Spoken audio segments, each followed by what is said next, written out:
Have you ever wondered where the television signal you are watching is coming from?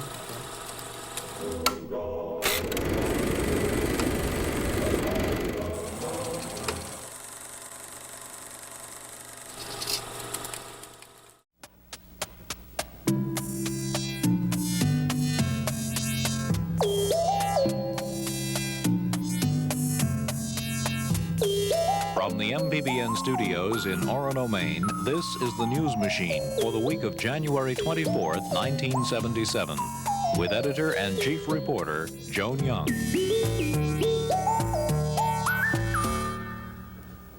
Hi, and welcome to the News Machine. Well, Henrietta's back, but now she won't talk to us. Henrietta, please, tell us where you've been. Foolish hen.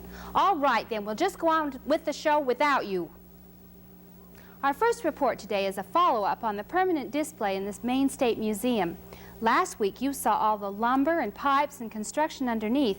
Today you'll see what's on top of the display. From Augusta, Maine, let's visit our state museum.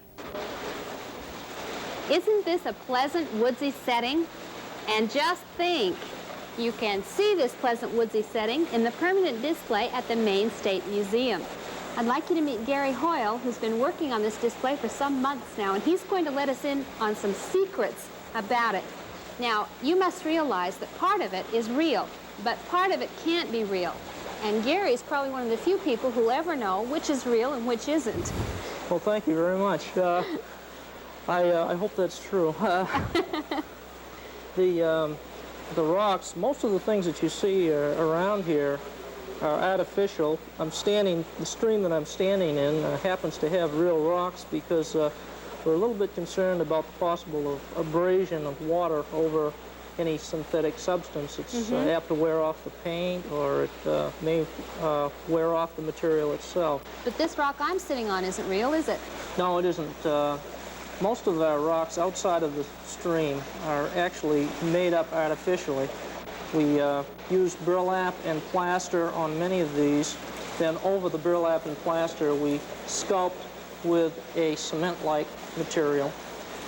Then in some other areas, we use styrofoam and put this cement-like material over the styrofoam.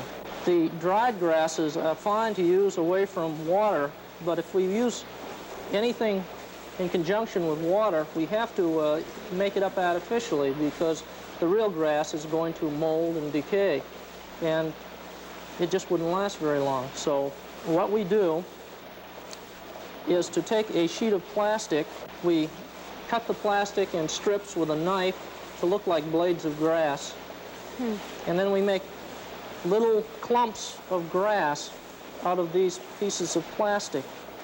It looks so real. It's just beautiful. And we have to make the leaves artificially. In order to do that, we take the real leaf, we brush plaster on the surface of the real leaf, then make a plastic mold of the real leaf. This plastic mold is then hand cut. A wire stem is applied. The leaf is colored to its natural coloration, and then we wire it onto the stem of the tree and apply some brown wax or whatever color the stem of the tree happens to be so that you don't see the wire. Well, you may call yourself a scientist, but I think you're a scientist and a detective because I just think it's marvelous. Well, thank you. And you know, even though I know some of these things are real and some are artificial, lots of times I'm fooled and I don't know which is which. So it'll be a challenge for you when you visit the permanent display at the Maine State Museum to figure out which is which. But most of all, just come and enjoy it. Thank you, Gary. Thanks very much. I hope you all get a chance to visit there soon. You'll really enjoy looking around.